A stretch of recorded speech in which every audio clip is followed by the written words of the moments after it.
Trent Cotney and John Kenney are dedicated to helping the construction industry with legal business and safety challenges. Welcome to this week's episode of Law and Mortar.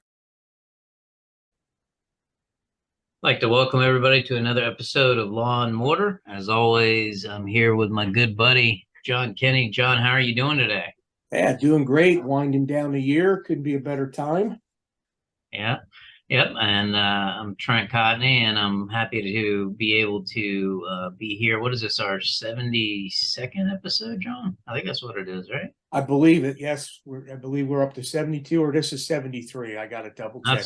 That's crazy, man. We keep trucking along. So, yeah, getting close to the end of the year now. So, want to kind of keep this episode focused on year-end goals and what we should be doing. And the first thing I'd like to kind of talk about is collections. Had the opportunity to kind of speak on that recently at the Best Success Conference in Phoenix. Obviously working on it as we speak right now, given that we're close to the end of the year. And, one of the things I kind of mentioned during the presentation, and I think it rings true for every contractor that's out there, is if you put, half as much effort into collections as you do sales, you'd have a lot more money, right? And I think people don't really pay enough attention to accounts receivable, to proper collection techniques, to standard operating procedures as it relates to collections, and ultimately that's doesn't matter how much you sell on the top, it's what you had to take home in the bank, right? I agree with you. And a lot of contractors, they write off, and it's like they don't give it a second thought at the end of the year. But I don't care how big you are. You can write off $40,000 to $100,000. You know how many sales you have to make up that $40,000 to $100,000? Think about it. I don't know about you, and I know you think like me, Trent. I'd rather have that in my pocket. So, spend the time, collect that money. Yeah, absolutely. And, one of the things that, I know I've experienced, and I think any contractor out there experiences, if you've got a client that's slow paying you, that, the only way they'll pay you is if you offer them another discount, or you have to beg them after 20 times, you really got to evaluate keeping that company as a client, because ultimately at the end of the day, you aren't factoring in the administrative cost into having to continue to contact them and the value of that money over time. So one of my to-dos for the next year is to really focus on profitability and making sure that there's less administrative time focused on chasing money, which I think any of our listeners should be doing right now. No, agree wholeheartedly. I mean, it's the 80-20 rule. Let's face it. If they're taking up 80% of your time and you're not gaining anything about it, you got to move on. And the worst part is when your time is being taken up, try to collect what is owed to you.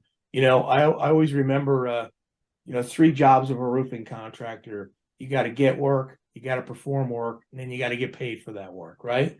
So if you do those 3 things very well, the first 2, if you do them really well, you get good work, you perform it well, you deserve to be paid. A lot of people feel like they're afraid to ask for their own money. It's your money. Go get it. You did a great job. Yeah, I couldn't agree more. And it's something that, like I said, if everybody out there put at least half as much attention on collections as they do sales, it'd be a lot brighter Christmas coming up. So, absolutely. John, while we're sticking on the topic of year end and sort of best practices, I know, in a lot of discussions you've had with your consulting clients, that's, top of mind. What are some of the things that you're talking about? So we'll look at it on a twofold basis. If you had put goals together for 22 and you had budgets set and all that, this is a great time to start reviewing them. Not much is going to change between now and the end of the year. And if it changes a little bit, so be it. But if you're way off of a goal or you're way off of a budget, it's not going to change at all. So you want to see where you sat, right? So were they realistic goals? That's a question you ask yourself. If you say, yes, it was realistic, then you got to ask yourself 1 or 2 questions. What did I do so well to get to that goal? Or what did I not do well, why I didn't get to that goal? So you want to relook at that, because you don't want that to carry over into 23. You want to set goals, and you want to set easy targets, I call them, right? SMART goal, right? And that's what they mean. You got to be obtainable, and they got to be in reach. And you got your long-term goals. They're separate. Long-term goal you look at once in a while, you see how you're going, but you got to hit those short terms. Now, if you did not set these goals for 22, you got to set them. Remember, a goal is nothing more than a dream unless you write it down and act upon it. So you want to be able to do that. And you'll be surprised. Set them up on quarterly basis in chunks, attack them as such, and don't look at it as, if I set, let's just use revenue sales. You set $5 million for next year. Break that down into what do you need to sell a day? I know that sounds crazy, but it's a lot easier for your team to focus on what has to be done that day, which then becomes that week, which then becomes that month. And before you know it, it's that year goal was met. Do it that way. Break them down. Again, you touched on collections. If you're owed any money at this point, it should be all hands on deck. Do what you got to do to get people to pay you before the end of the year. Because once you flip in the next year, if it's overdue, you might as well write it off because you're never going to collect that money because they're moving on. So those are some quick tips that I got here for us at the end of the year. Yeah, I think that's really good advice. And one of the things that I'd want to impart to our listeners is don't wait till this time of the year next year to check your goals and check your collections and everything else. You got to be doing it at least monthly. Go through and look at the stuff, take a look at it.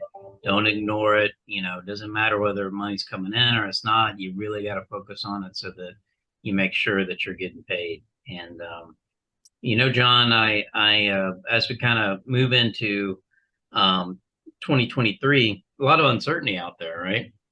Don't know what the market's going to look like. Don't know if inflation will continue or if the interest rates, the increases are going to help stabilize that. But this is also a real good time to look at the basics. Make sure you've got out. We talk about it, John, all the time. It's the triangle or the pyramid of risk mitigation documentation. Your contracts forms one point, your safety manual forms the other one, and your employee manual forms a third one.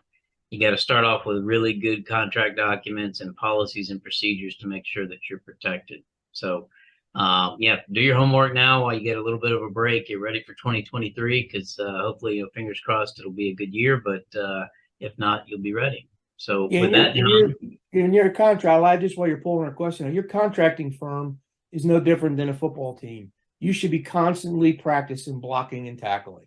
You should never get away from that because throwing a pass down the field for a long, score isn't going to help you unless you know how to block, right? Unless you know how to tackle to stop the other team.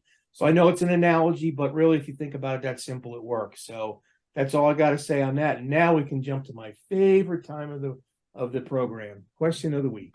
All right. So this is a question from Eric, and this is actually a pretty decent question. So the question is, getting close to the end of the year, what are your thoughts on employee bonuses? Okay. I guess I'll start off with that. Sometimes your bonuses are dictated by, an agreement or terms that you've got with them. For example, if you got somebody that's on commission or sales or maybe more highly compensated C-level type individual, you might have a program set for it. But, generally always a good idea to have some kind of, Christmas bonus or year-end bonus or something. It doesn't have to be a lot, but just, a gift card, check, something in addition to a nice luncheon or dinner or something along those lines. But always appreciated by employees, and I think it's a good thing. John, what do you think? No, I agree with what you said. I always like to, hopefully the companies are getting into setting up your commission and your incentive plans for their employees as a separate issue.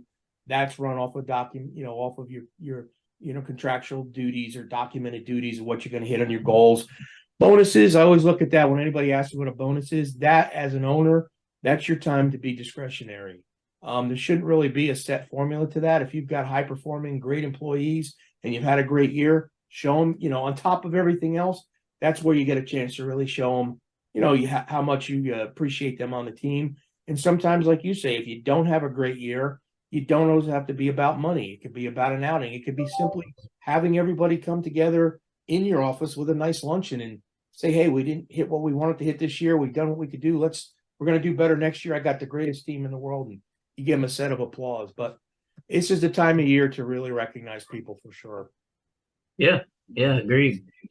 And with that, I'd like to thank everybody for tuning in and making us the number one construction law podcast out there. Stay tuned. Hopefully next week we'll be able to get another episode out for you. As always, if you got any questions for me, feel free to reach out. I'm Trent Cotney at trent.cotney@arlaw.com. John, how can I get you? You can get me same way, J Kenney at cotneyconsulting.com. Happy to talk to you anytime. Great. Thank you, guys. We'll see you soon. Take care.